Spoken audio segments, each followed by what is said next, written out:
Shalom saudara-saudara, kita ketemu lagi ya pada penghujung tahun ini. Tanpa terasa sudah hampir kita memasuki akan tahun yang baru. Kita sudah sampai yang dinamakan bulan Desember. Luar biasa sekali. Kita tahu bahwa untuk mencapai 11 bulan itu tidak mudah. Karena apa?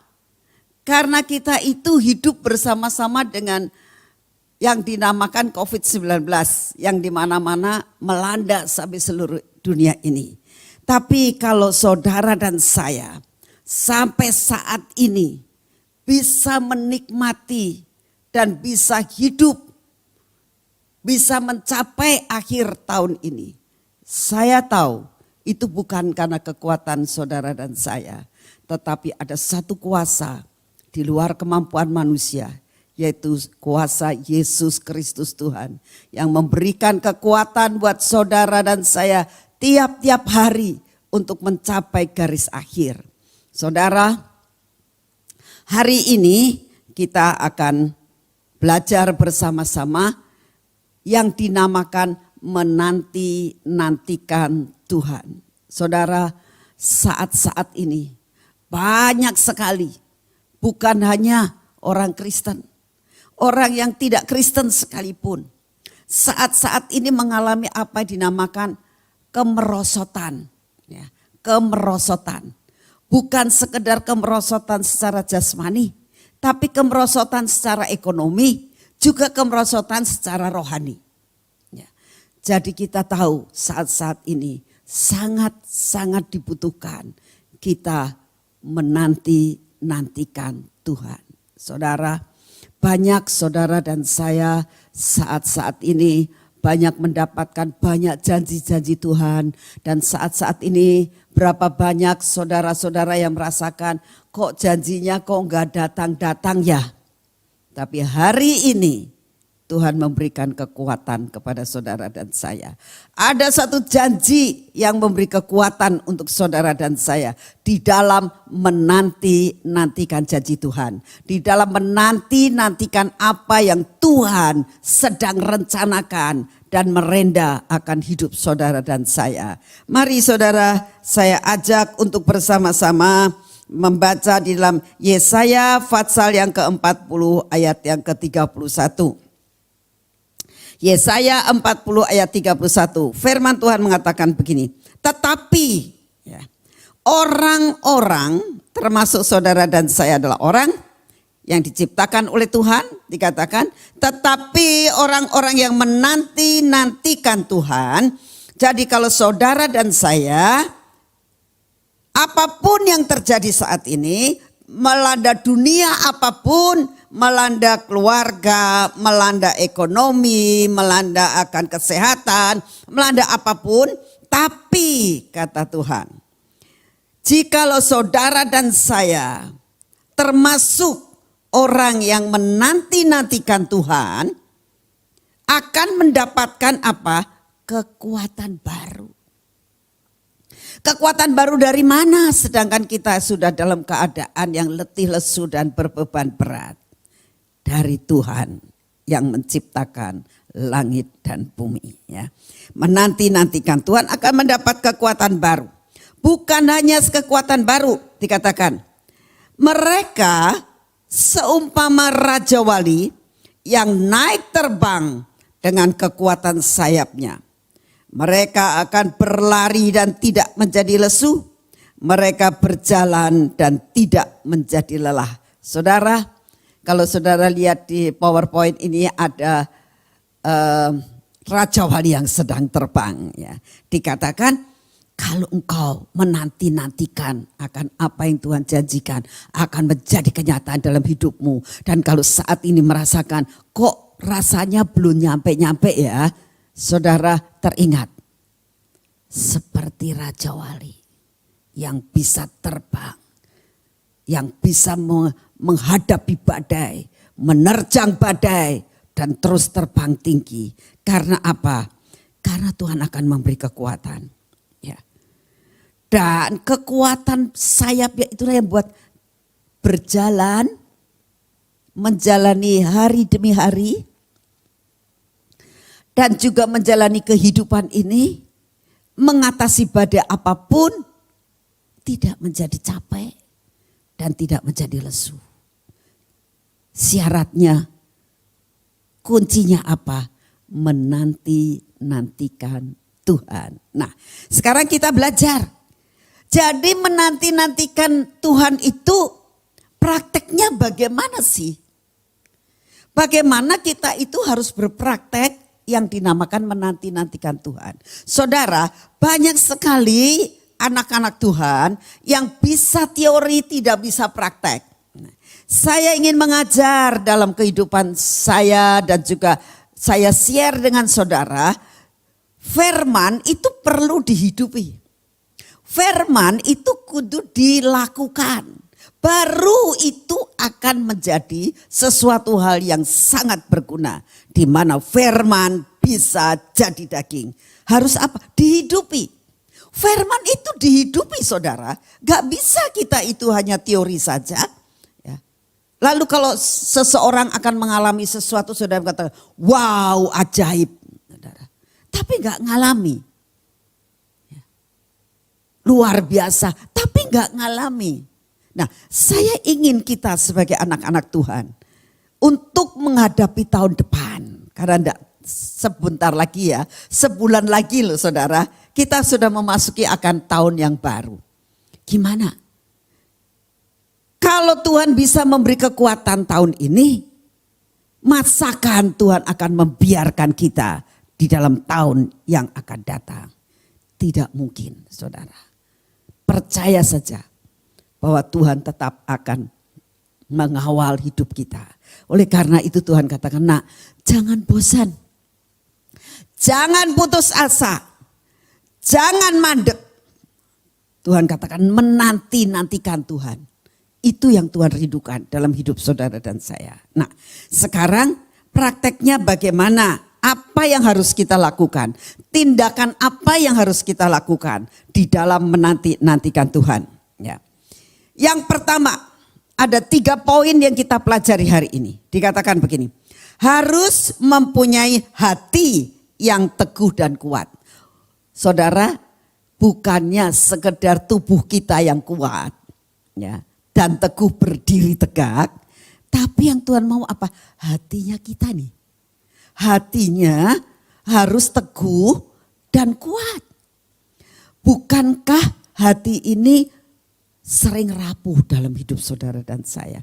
Dengar berita goyah. Ya. Lagi mengalami sesuatu menjadi goyah. Ya. Tapi hari ini katakan, nak, jikalau engkau menanti-nantikan aku, artinya buat hatimu teguh.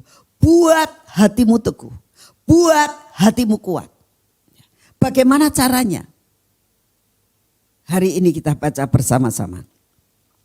Mazmur 27 ayat yang ke-14. Firman Tuhan mengatakan begini. Nantikan Tuhan. Kuatkan dan teguhkan hatimu. Ya, nantikan Tuhan.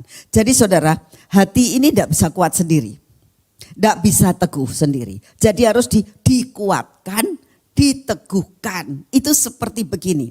Saya sekarang membawa mic ini ya. Yang namanya dikuatkan, saya akan patok itu. Ya, saya akan tanam ini. Dan tidak akan goyah. Dan tidak akan jatuh.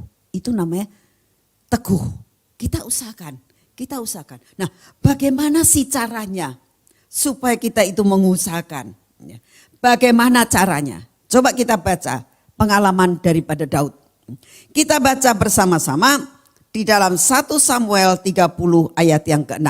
Saudara, pada waktu itu Daud sedang membantu sebetulnya orang Filistin.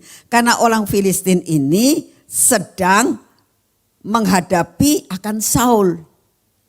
Menghadapi akan bangsa Israel saat itu lagi perang. Nah, Daud diajak sama-sama karena pada saat itu Daud ada di daerah orang Filistin. Dikatakan ayo ikut. Karena Daud akhirnya ikut. Sebenarnya Daud juga sedih. Itu ada antagonis dalam hidupnya. pertentangan. Aku masa mau ngelawan bangsaku sendiri. Tapi bagaimana? Aku gak bisa. Karena dia ada di bawah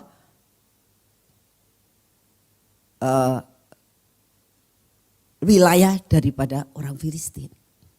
Tapi Tuhan punya 1001 jalan, saudara. 1001 cara yang luar biasa. Di mana Daud akhirnya tidak disukai dengan orang Filistin. Orang Filistin, apa kamunya Daud, kamu suruh bantu kita? Tidak, suruh pulang saja. Wah, akhirnya dia suruh pulang. Ini ceritanya. Daud bersama dengan tentara-tentaranya kembali ke Siklak. Pada saat itu dia tinggal di Siklak. Tapi apa yang terjadi saat dia sampai dekat Siklak? Dia lihat kok ada asap ya? Ternyata dibakar, saudara. Dan waktu mereka masuk, semua habis. 2 istrinya dibawa, anak-anaknya dibawa, apalagi yang dibawa? Semua dijarah sama orang Amalek. Nah, ini yang terjadi. 1 Samuel 30 ayat yang ke-6. Dan Daud sangat terjepit. Nah, saat itu Daud benar-benar dia sudah ditolak oleh orang Filistin. Dia pulang, dia kejepit dari kanan kiri. Saudara pernah merasa enggak terjepit ya? Saudara, kejepit itu sakit banget loh. Suatu saat ya, saya pernah kejepit apa? Kejepit pintu. Itu sakitnya luar biasa. Akibatnya kuku saya menjadi biru. Sakit dan lama cekot-cekot itu terjepit. Nah, Daud ngerasa kejepit banget. Dari satu sisi dia kehilangan anak dan istri-istrinya. Dari satu sisi dia dijepit, dia dimaki, dia dimarahin, dia dituduh, segala macam oleh pengikut-pengikutnya. Dikatakan gini. Dan Daud sangat terjepit karena rakyat mengatakan hendak melempari dia dengan batu. Bayangkan saudara, dia mau dilempari dengan batu. Seluruh rakyat itu telah pedih hatinya. Masing-masing karena anaknya laki-laki dan perempuan. Tetapi dikatakan, tetapi Daud menguatkan kepercayaannya kepada Tuhan Allahnya. Daud sudah gak bisa berbuat apa-apa. Kejepit dari sana dari sini, saudara. Saat sudah tidak ada pengharapan. Tapi Daud katakan, Tuhan, aku menanti-nantikan kau. Aku tidak mau jatuh di dalam perkara-perkara yang seperti ini. Tolong aku Tuhan. Lalu dia minta, bawa efod ke sini. Aku mau bertanya kepada Tuhan. Aku mau menantikan apa yang Tuhan mau. Dia tidak buru-buru saudara. Dia tidak buru-buru untuk cari jalan keluar. Enggak. Duduk dan menanti-nantikan Tuhan. Dengan cara apa? Menguatkan dan meneguhkan hatinya. Dia sudah goyah loh. Tapi dia tetap menguatkan. Cari Tuhan. Cari Tuhan, cari Tuhan. Ujungnya dalam menanti-nantikan Tuhan, Tuhan buat jalan. Kalau saudara lihat cerita akhirnya, semuanya kembali. Semua kembali. Bahkan dia mengalami jarahan yang luar biasa. Itu buah daripada teguh dan kuat. Saudara, saya akan memberikan suatu contoh tentang pengalaman daripada Pak Yusak. Saya sudah pernah cerita di PW di Sion. Tapi saya mau cerita lagi di saudara-saudara yang di SARK ini. Saudara, saya mendengarkan pada waktu itu saya sedang pergi keluar kota dan mendengarkan kaset khotbahnya Pak Yusak. Salah satu dari khotbahnya Pak Yusak ada kesaksian. Nah, kesaksian ini yang saya sampaikan kepada saudara pada hari ini. Kesaksiannya adalah begini. Pak Yusak saat itu tinggal di Biak, di daerah Irian. Karena pada waktu itu Pak Yusak ini harus kerja praktek sesudah jadi dokter gigi, dia harus kerja praktek selama 3 sampai 4 tahun di Biak. Kan dia dapat tugas dan dia katakan oke, saya ambil di Biak. Nah, akhirnya dia di Biak, dan untuk di Biak itu hanya ada 1 dokter gigi. Jadi dia tidak bisa di kota Biak terus. Dia harus ke tempat-tempat lain, ke pulau-pulau kecil. Untuk ke pulau-pulau kecil itu nggak bisa dijangkau dengan pesawat, nggak ada pesawat. Hanya dengan perahu, bukan ferry, tapi perahu. Nah, setiap kali dia harus pergi. Nah, pada suatu saat dia pergi bersama dengan 2 orang Irian. Nah, kebanyakan orang Irian itu orang Kristen, saudara. Jadi awak kapal ini bantu Pak Yusak untuk membawa Pak Yusak sampai ke pulau itu, menunggu Pak Yusak praktek, melakukan segala tugasnya beberapa hari, terus balik lagi. Nah, singkat cerita, mereka berangkat. Badai terjadi. Ya. Badai terjadi, hujan keras, saudara. Wah, sudah mulai dibuangin semuanya air-air yang masuk ya. Masuk lagi, dibuang lagi, masuk lagi, dibuang lagi. Ini namanya usaha. Ya. Tapi terus mulai terombang-ambing sampai makanan habis dan ada di tengah-tengah lautan. Nah, pada saat sudah habis makanan, makannya hanya kelapa muda. Ya. Terus makan kelapa muda terus. Tapi kelapa muda itu kekuatan yang luar biasa ya. Lama-lama awak kapal itu capek. Buangin air dari perahu, capek banget. Selain capek, dia ketakutan.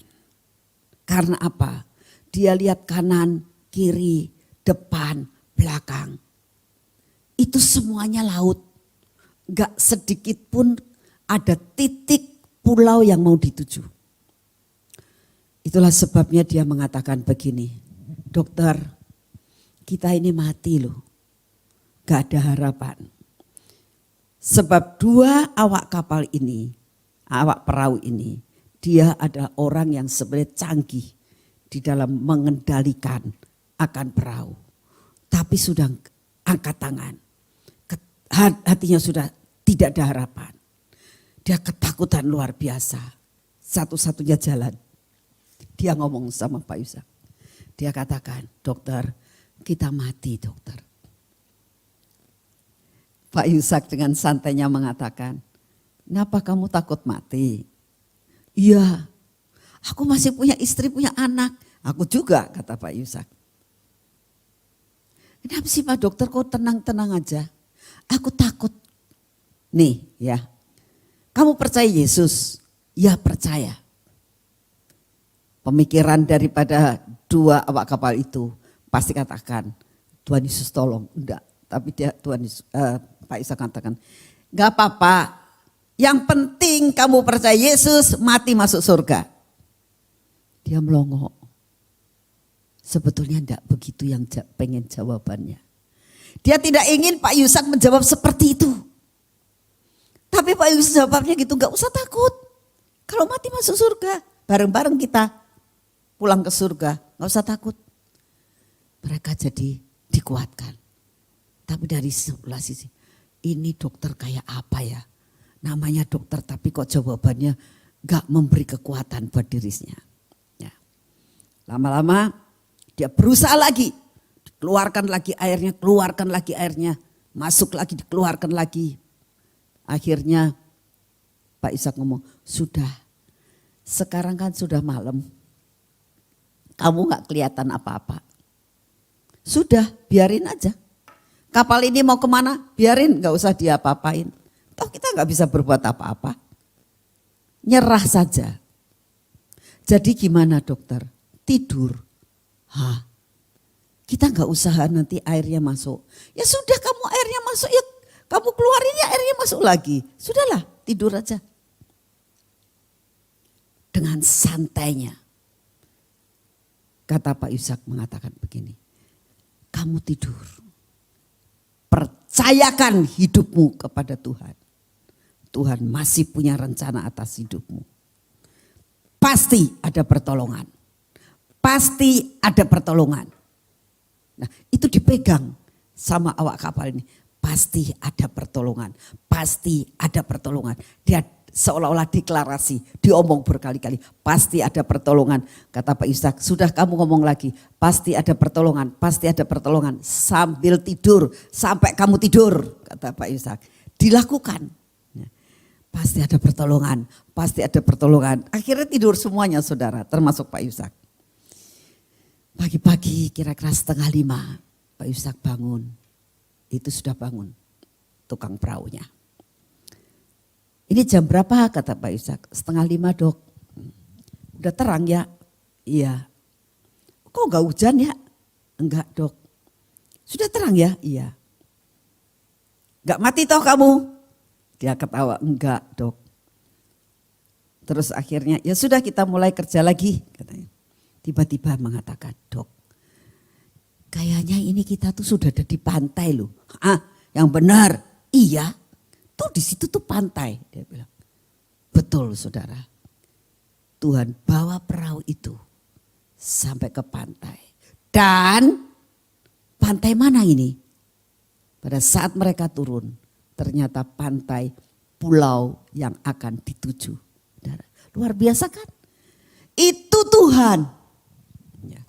Saat terjepit, saat tidak ada jalan, saat badai dalam hidupmu dan keluargamu, apapun saat ini terjadi, nantikan Tuhan.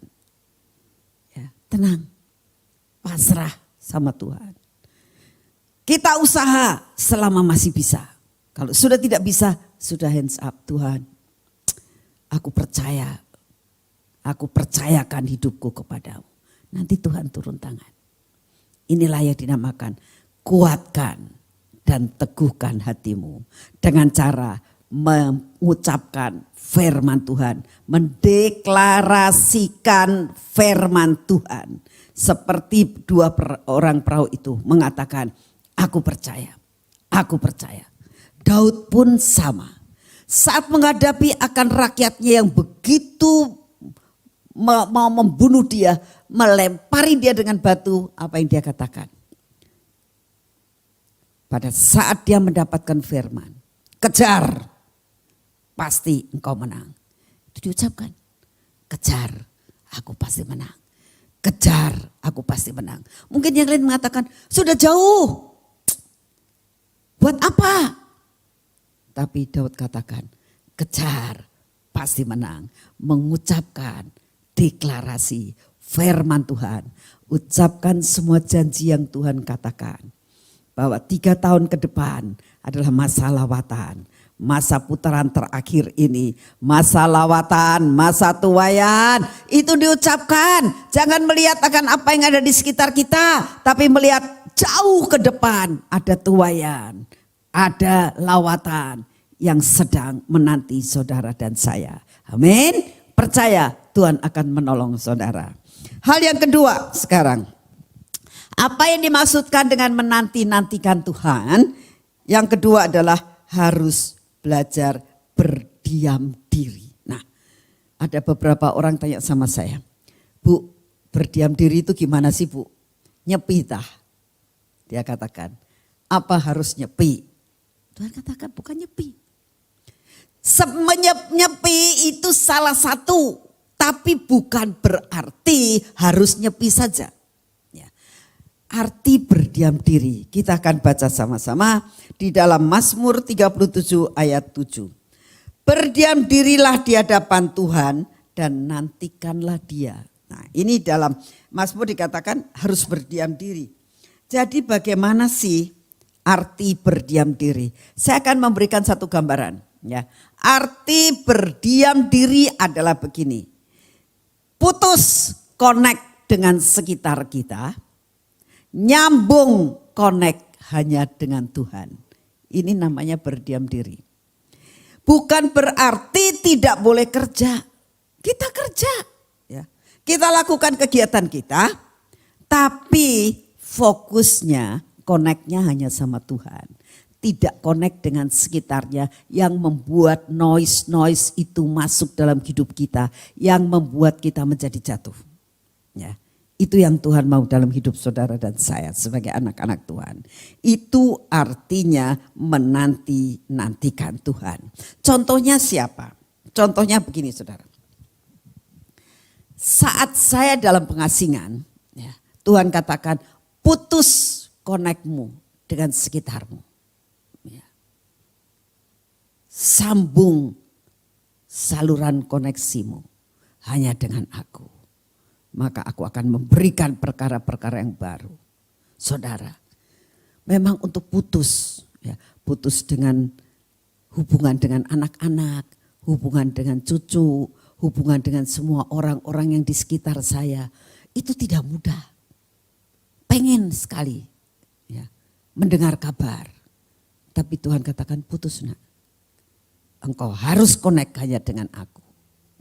Nah, saat terjadi connect, maka terjadi perkara yang luar biasa. Apa yang saya alami?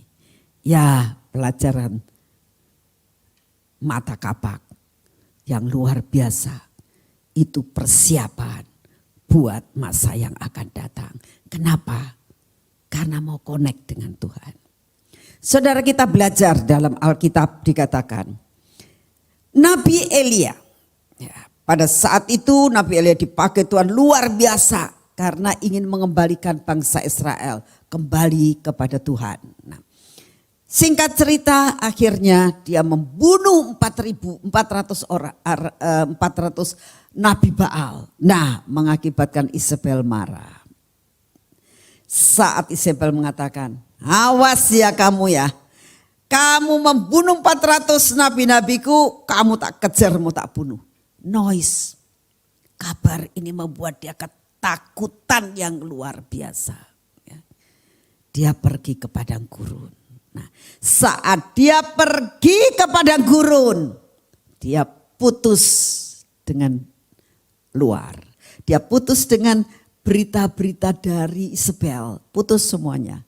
Sudah gak dengar apa-apa. Gak dengar apa-apa. Tapi justru masuk ke dalam padang gurun. Nah, saat yang seperti itu, dia hanya connect sama Tuhan. Dia tidur di bawah pohon sendirian. Connect-nya sama Tuhan. Akhirnya dia bersungut-sungut sama Tuhan. Tapi dibiarkan terus sama Tuhan.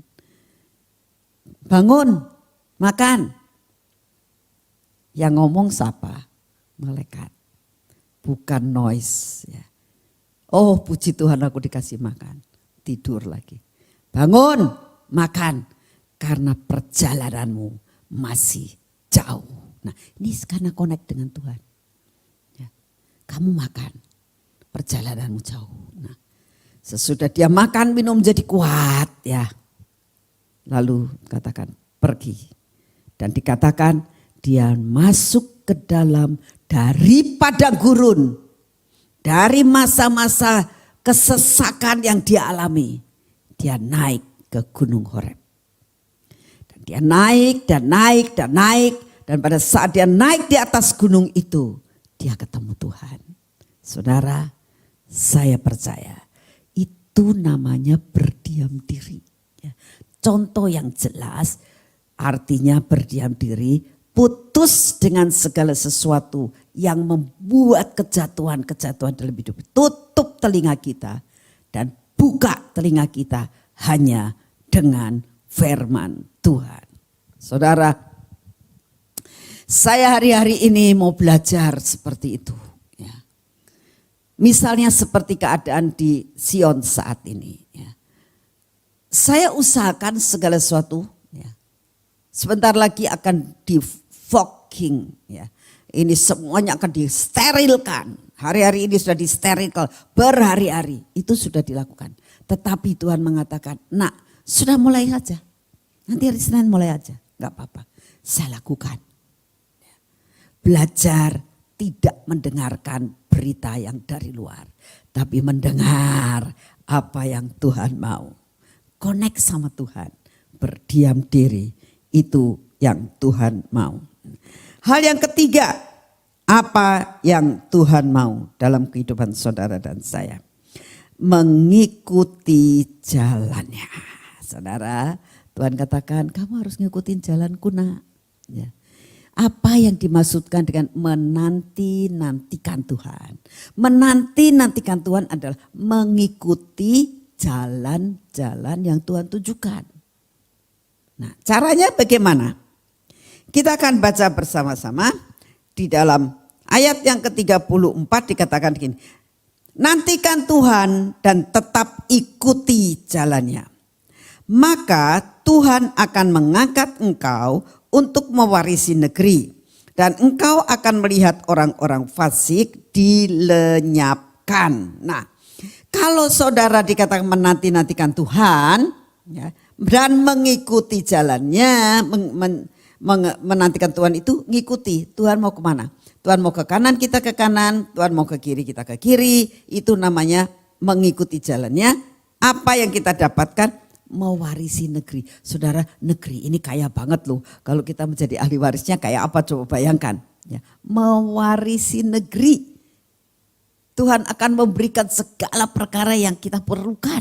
Ya, bahkan itu menjadi milik kita. Luar biasa banget. Ya. Tapi apa? Ikuti jalan-jalannya. Nah, kita akan belajar untuk mengikuti jalan-jalan itu seperti yang dia katakan di dalam 1 Tawarikh 14 ya. Tolong ditayangkan 1 Tawarikh 14 itu tidak ada di PowerPoint. Tapi saya minta ditayangkan 1 Tawarikh 14 ayat yang ke-13. Mulai dari ayat yang ke-13. Ini pengalaman Daud yang namanya mengikuti jalan-jalan Tuhan. 1 Tawarikh 14 ayat yang ke-13. Dikatakan begini. Ketika orang Filistin menyerbu sekali lagi di lembah itu, maka bertanyalah lagi Daud kepada Allah dan Allah menjawab. Ini yang dinamakan bertanya-tanya dan mengikuti jalannya. Ya, tidak sembarangan. Nah, lalu dikatakan gini, janganlah maju di belakang mereka, tetapi buatlah gerakan lingkaran terhadap mereka. Sehingga engkau dapat menyerang mereka dari jurusan pohon-pohon kertau. Dan bila engkau mendengar bunyi derap langkah di puncak-puncak pohon-pohon kertau itu, maka haruslah engkau keluar bertempur. Sebab Allah telah keluar berperang di depanmu untuk memukul kalah tentara orang Filistin. Ayat 16. Dan Daud berbuat seperti yang diperintahkan Allah kepadanya. Inilah yang dinamakan tadi ikutilah jalan-jalanku. Ya. Maka mereka memukul kalah tentara orang Filistin mulai dari Gibeon sampai ke Geser. Lalu termasyurlah nama Daud di segala negeri dan Tuhan mendatangkan rasa takut kepadanya atas segala bangsa. Saudara, inilah yang Tuhan mau. Poin yang ketiga, ikuti Tuhan maunya bagaimana. Sudah tanya-tanya Tuhan. Daud pada saat itu dia tidak mau memakai teori yang sama. Oh biasanya begini, biasanya Tuhan itu lakukan ini. Dia nggak mau. Sebab Tuhan selalu memberi sesuatu hal yang baru. Suatu saat Tuhan menyuruh ini, lain kali Tuhan menyuruh dengan cara yang berbeda. Tuhan punya 1001 jalan buat membuat jalan buat saudara dan saya. Saudara, pada waktu suatu saat ya,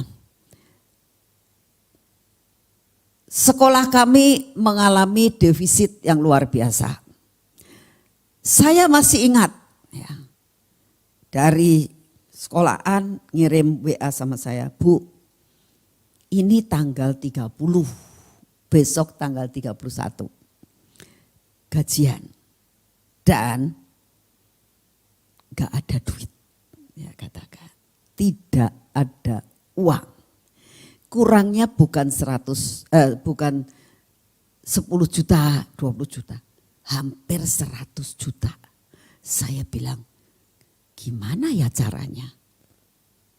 Saya nggak tahu caranya bagaimana. Saya tanya, kas ada berapa? Kas tidak ada uang. Saudara, saat itu saya bilang, Tuhan, caranya gaji guru bagaimana? Uang tidak ada. Ya. Gracia nggak ada duitnya. Bagaimana gaji sekolahan? Deadlock nggak ada cara. Ya. Benar-benar nggak tahu saya harus berbuat apa. Tapi tiba-tiba terjadi apa yang terjadi, saudara. Terjadi begini. Saya berdoa, Tuhan, apa yang harus saya lakukan? Buat lelang, kata Tuhan, lelang. Sing dilelang apa? Saya teringat pada saat itu karena pas libur si Kela ini membuat tempat tisu. Ya. Tempat tisunya sangat sederhana tapi bagus. Pada saat dia buat saya bilang, Non, ternyata kamu punya kreasi yang luar biasa. Bagus banget. Tuhan katakan, itu kamu lelang. Dilelang Tuhan. Ya dapat uang berapa? Butuhnya 100 juta. Ya. Sudah kamu nurut sama saya. Amin Tuhan. Ini jalanmu. Dan aku mengikuti jalan-jalanmu. Saudara, singkat cerita. Saya lelang. Saya bilang, saudara tahu ini tisu? Saya bilang gitu, tempat tisu bagus kan? Bagus. Tak lelang sekarang. Tak lelang ya.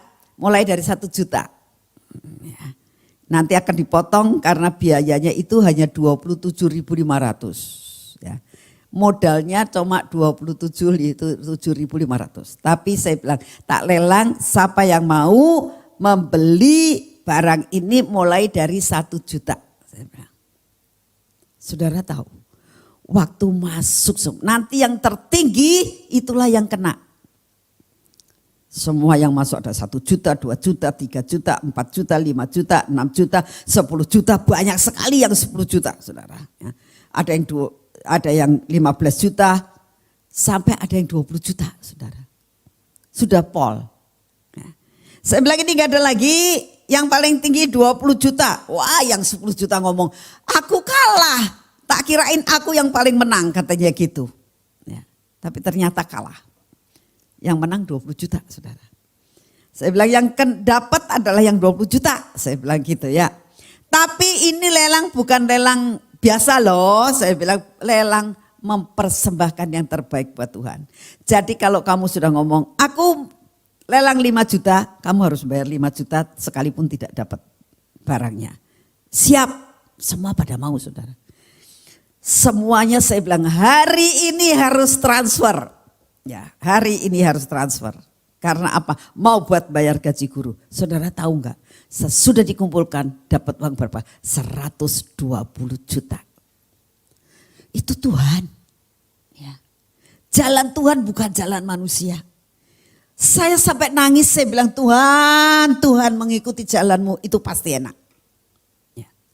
Gak pernah kepikir masa tempat tisu yang modalnya cuma 27.500 dibikin sama anak kecil lagi. Engkau kasih nilai 120 juta. Bisa buat gaji guru hari itu juga. Saudara, ini cara Tuhan. Cara Tuhan. Itu kalau Tuhan gak gerakan hati mereka, mana mau sih? Gak akan bisa. Tapi kalau sudah Tuhan yang bekerja, luar biasa. Yang kedua, ya, suatu saat Tuhan ngomong, nak ini suara Gracia kok selalu defisit. Kamu bikin buku. Buku babat habis kamu buat. Ya Tuhan, akhirnya singkat cerita dibuat. Ya. Dibuat, saya bilang Tuhan ini dijual berapa? Modalnya berapa? Tuhan bilang, saya bilang modalnya 20.000, jual 30. Saya bilang ini murah, 4 buku 30.000. Ya. Saya tanya Tuhan, ini mau dibikin berapa? 1.000. Hah, 1.000. Masing-masing 1.000 Tuhan. Iya, banyak teman. Biasanya buku saya itu paling pol 500. Ini suruh bikin 1.000. Saya nurut aja. Dan saudara tahu, laris manis, ya, uangnya bisa masuk untuk biaya daripada Suara Gracia. Cara Tuhan beda. Untuk nolong Suara Gracia, nak caranya begini, jual buku. Untuk nolong sekolahan, bikin lelang, ya. Beda. Tapi belajar, ikuti jalan-jalannya. Pasti itu luar biasa dan pasti menuju kepada kemenangan. Kalau saudara mau menanti-nantikan Tuhan itu seperti itu loh, ya. Ikuti jalannya, maunya apa? Sesuatu hal yang gak masuk akal, gak apa-apa, jalani aja. Gak masuk akal, jalani aja, gak masalah. Yang gak masuk akal itu akan membuat terobosan yang sungguh amat luar biasa. Percaya akan jadi dalam hidupmu. Saudara, nah itu yang dinamakan apa yang Tuhan mau dalam hidup saudara di dalam menanti-nantikan Tuhan. 3 poin ini. Ya. Yang pertama adalah poinnya dikatakan teguh, tetapkan hatimu. Ya. Yang kedua, sudah nak berdiam diri aja. Yang ketiga, ikuti petunjuk dan jalan Tuhan. Lalu apa? Kita lihat selanjutnya. Di dalam Yesaya tadi dikatakan, saudara dan saya akan dapatkan kekuatan baru tiap-tiap hari. Saudara dan saya tidak akan menjadi lesu dan tidak akan menjadi lelah. Contohnya siapa? Kaleb. Ya. Hari ini kita banyak belajar dari Elia, kita banyak belajar juga dari Daud, dan kita belajar juga dari Kaleb. Ya. Saudara, arti kata Kaleb itu gagah berani. Ya. Bergerak dengan kecepatan dan kekuatan yang besar. Hebat. Ya. Oleh karena itu Kaleb ini dia itu dasarnya, ya, latar belakangnya adalah budak. Pendidikannya apa? Budak. Ya. Selalu ditekan, gak bisa berbuat apa-apa, gak punya ide. Idenya ditekan lagi, kerjanya apa? Bikin batu bata, gendongin batu bata dan sebagainya. Gak bisa berbuat apa-apa. Karena apa? Dilahirkan di dalam perbudakan. Tapi dikatakan punya jiwa yang lain. Jiwanya apa? Gagah berani.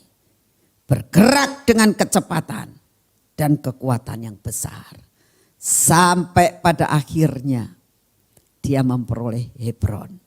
Saudara, ayo jadi generasi-generasi Kaleb di dalam menanti-nantikan Tuhan. Kaleb ini menanti-nantikan Tuhan loh.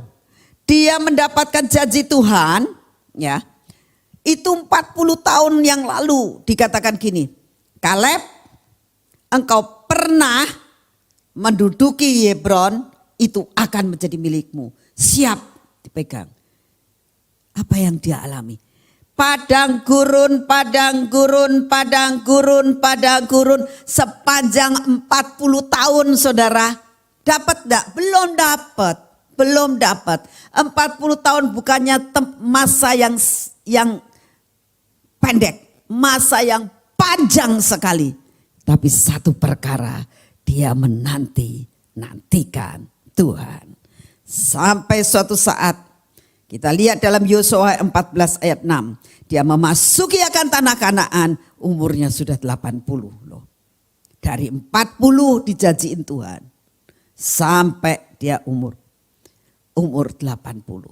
Selama dia usianya, mulai dari dia dewasa, mulai dia umur 20 sampai umur 40. Berarti dia 20 tahun jadi budak. Ya. Umur 40 keluar dari negeri Mesir. Tapi putar-putar lagi 40 tahun. Ya. sampai umur 80. Apa yang terjadi?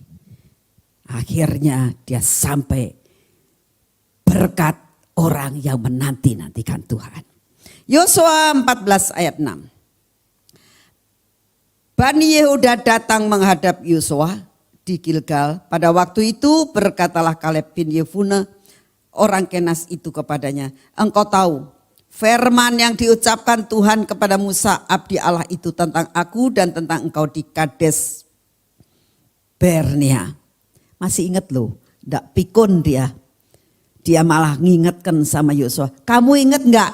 Janjinya aku kamu ingat enggak? Nah, berapa banyak saudara dan saya ini kalau dapat janji Tuhan lupa. Enggak ingat. Enggak pernah mengingat akan janji Tuhan. Janji Tuhan harus diingat dan diperkatakan. Maka akan menjadi daging dalam hidupmu. Nah, dia katakan, aku berumur 40 tahun ketika aku disuruh Musa, hamba Tuhan itu, dari Kades Barnea untuk mengintai negeri itu. Dan aku pulang dengan membawa kabar kepadanya yang sejujur-jujurnya. Sedang saudara-saudaraku yang bersama-sama pergi ke sana dengan aku membuat tawar hati bangsa itu. Dan aku tetap mengikut Tuhan Allahku dengan sepenuh hati.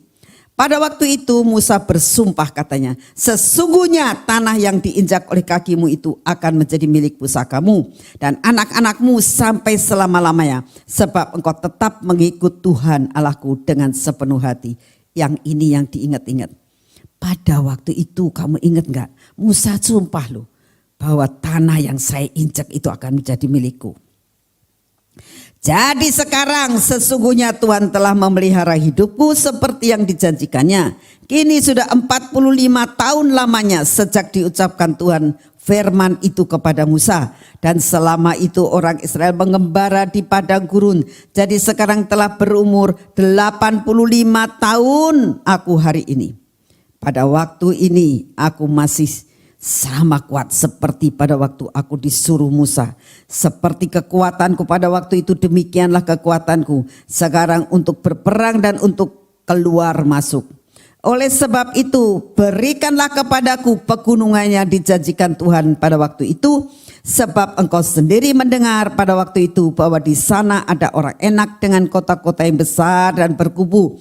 Mungkin Tuhan menyertai aku sehingga itu aku menghalau mereka seperti yang difirmankan Tuhan.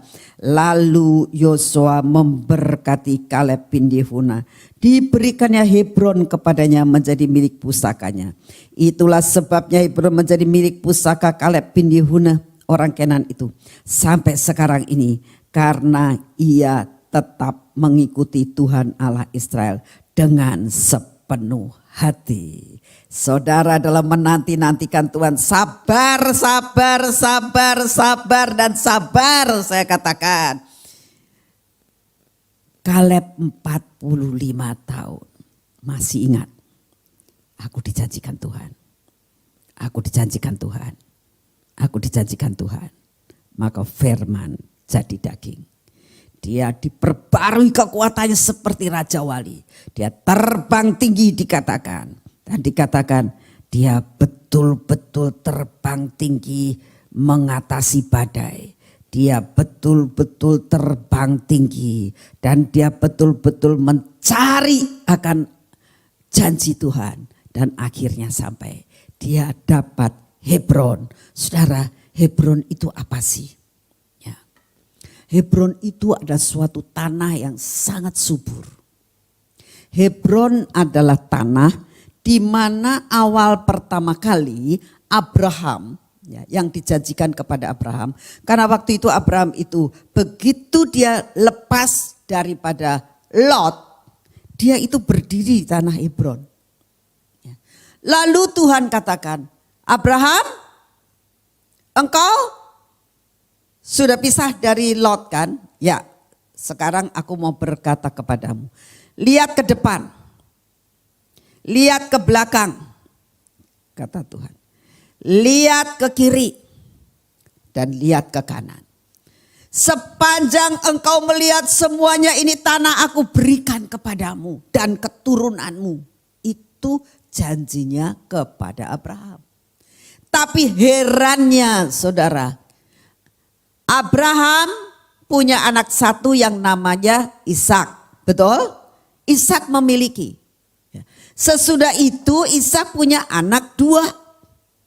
Kenapa tidak dikasihkan kepada Esau anak pertama, tapi dikasihkan kepada Yakub?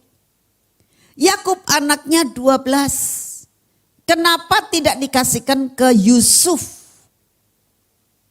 Yusuf anak kesayangan. Tapi Hebron diberikan kepada Yehuda. Anak yang kedua. Ketiga. Yehuda anak yang ketiga. Dan Kaleb yang memiliki. Dia keturunan Yehuda, saudara. Dikatakan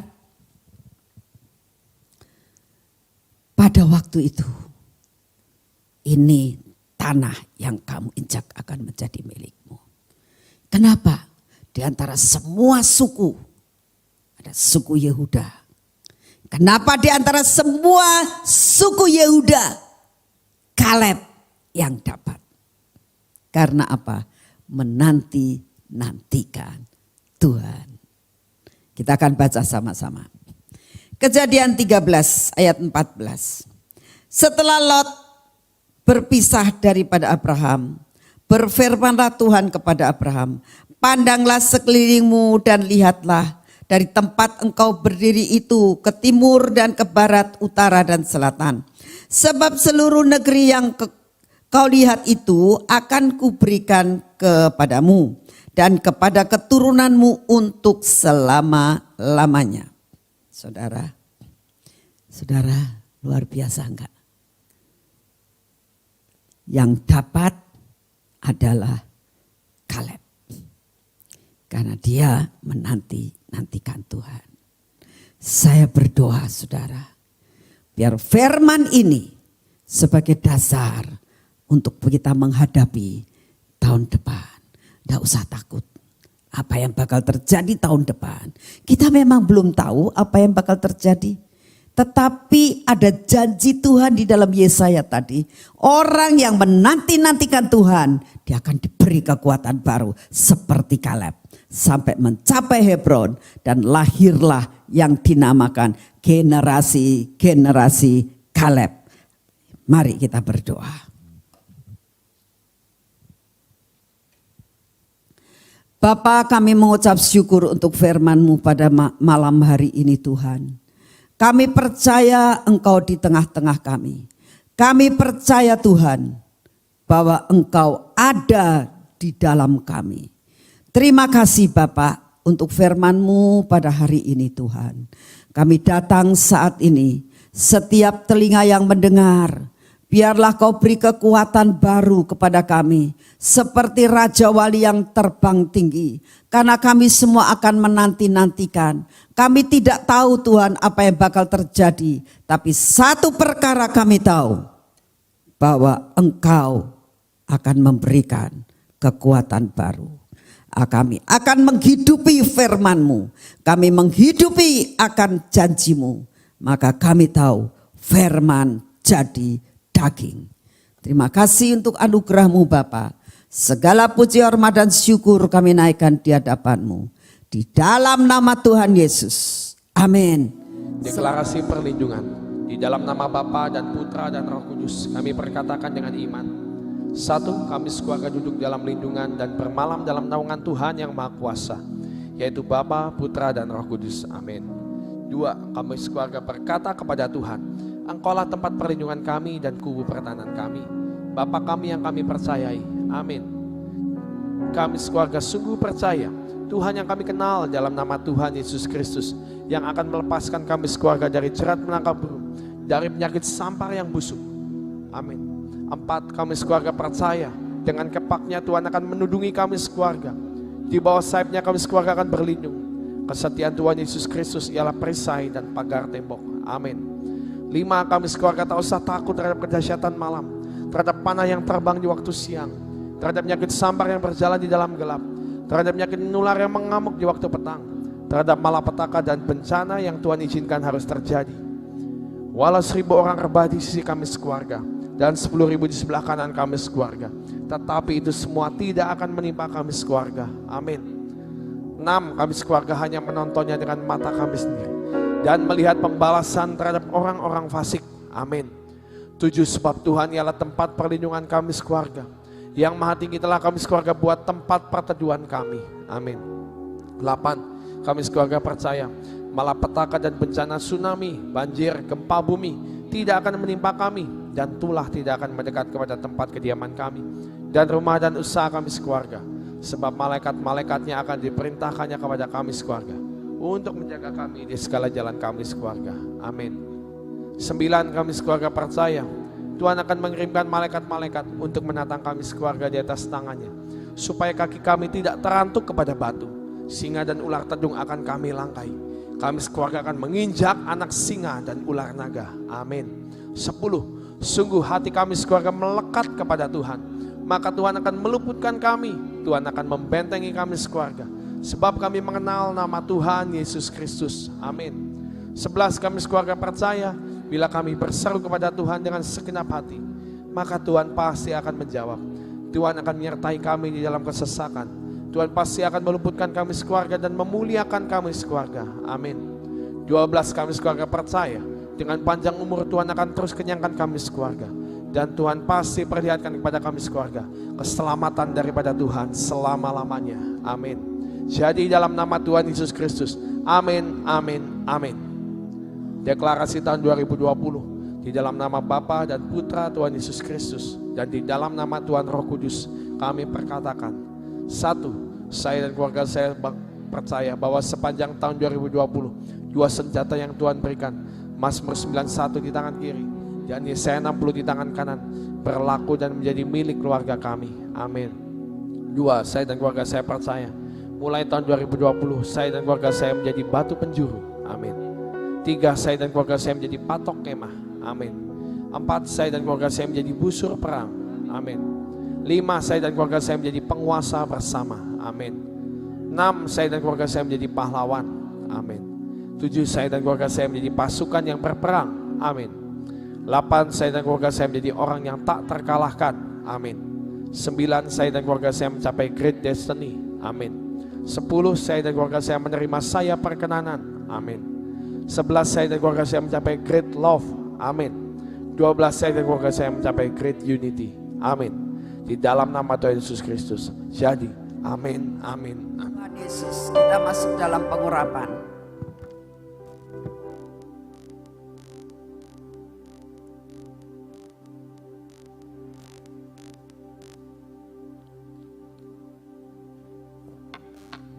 Dalam nama Tuhan Yesus, pengurapan 10 lapis terjadi atas hidup kami dan keluarga kami.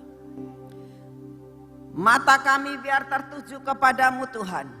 Telinga kami olesi minyak supaya mempunyai kepekaan untuk mendengar suaramu. Bibir mulut kami Tuhan, berikan bibir mulut kami bisa melakukan perkara-perkara yang ajaib dengan perkataan kami Tuhan. Hati kami biarlah kau pegang sampai hati kami ini melekat kepadamu. Semua ketegar-tegukan kami, kebodohan kami, keraguan-raguan kami dipatahkan di dalam nama Tuhan Yesus. Hari ini Tuhan kami mau melakukan semua pekerjaan kami. Tangan kami olesi minyak. Tangan kami urapi Tuhan. Semua apa yang kami kerjakan menjadi berhasil. Semua apa yang ada di hadapan kami, yang kami temuin akan menjadi suatu berkat yang luar biasa buat kami. Pekerjaan-pekerjaan kami hari ini disempurnakan oleh Tuhan. Ya, karena hari ini adalah hari pertama dari minggu ini untuk kami bekerja. Dan kami percaya kami bekerja bersama dengan Engkau. Ini kaki kami Tuhan, biar kaki kami olesi minyak. Kaki kami akan berjalan. Kaki kami menjadi kaki yang mempunyai keterampilan berlari seperti kijang.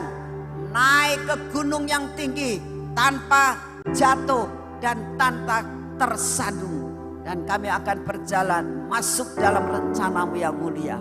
Terima kasih Bapak, Engkau sungguh amat sangat baik. Dalam nama Tuhan Yesus, amin.